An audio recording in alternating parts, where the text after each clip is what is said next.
boys, ghetto boys, ghetto boys, ghetto boys. Hell.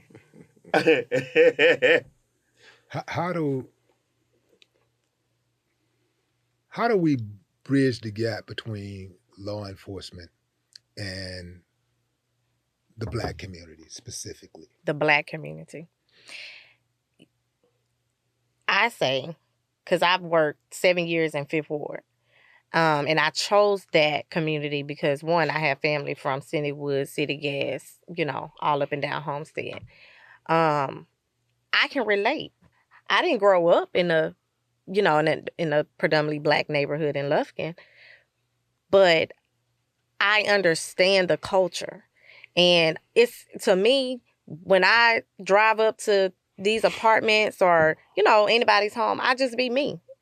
And to me, that's the best way you can be. Just be you, because we know when somebody trying to play us. We know when you're trying to act like you something and that you're not. And I've always just been me. Whenever I pull up on any scene, I talk to people how I want to be treated. And I've had to, people my mother's age, I've had to counsel. And I've had to sit there and say, ma'am, you old enough to be my mom now. You know better than that. Just be real with them. Yeah. And to me, that's the easiest way. I sleep real good at night knowing that I kicked it with my family today. And when you're from the area, Willie D, you learn to love your people too. And you speak the same language, man. You speak the same language. If you don't come from that neighborhood and you're not a part of that, those people, then I don't understand why you're there in the first place. Why are you here? An officer won't use discretion if he's not from that area. He don't. Yeah, we don't speak the same language. You don't understand me. Well. Let's keep it a buck. White officers won't use discretion because Black officers know how to do that when they work other neighborhoods. They know how to act professional. They know how to not bust somebody in the back of their head with a gun and talk crazy to people. And throw the kids on the concrete and slam the kids, body slam the children. Lock them up on handcuffs. Beat up kids at schools. Black officers understand their duty. They understand what to do. They don't. That's why I see Black officers working predominantly white neighborhoods and non-Black neighborhoods all the time, and they're not killing without people. Incident. It's heavy, Willie. They're not killing people, and the problem is that these officers are not being held accountable.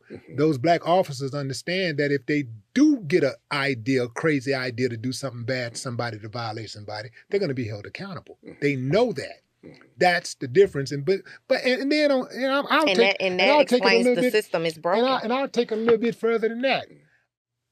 White officers, in general, is one thing, but specifically, I'm talking about the ones who join the force.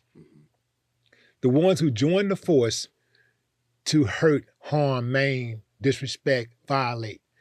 It's a lot of them. It's a whole lot of them. They're Klans members. They're members of the Proud Boys. They're neo-Nazis. And they're being hired because of their affiliation. Because you can't tell me they're not being hired because of their affiliation, because it's too pervasive.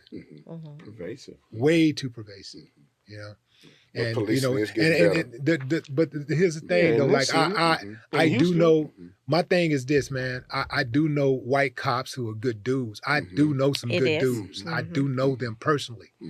But I'm gonna tell you that. So do I. Yeah. I'm gonna tell you that it is a specific race of people who is killing everybody, violating and destroying people, and that is white cops. And I believe it is predominantly majority white cops who are murdering unarmed people and killing people and beating up people and planting drugs and dope on people. I'm not saying Black people. You ain't got some Black cops that do it too, because we got some dirty ones too. I was about to say that. But by far and large, those white cops out there that have that type of mentality, they're outpacing everybody. And for Houston particular, because I feel, it starts with the leadership.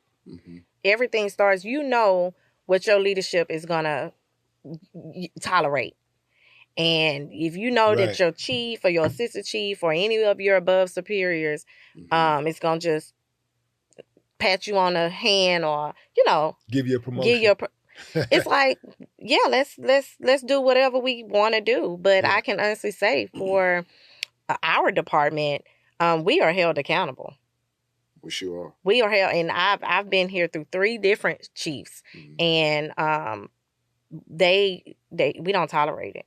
But within the department, are the white cops also being held accountable? I have seen them being held accountable. Absolutely. Some have been let go. Yes, without a doubt. They're not. We do not tolerate HPD anymore. Yeah, well, my thing is that, like,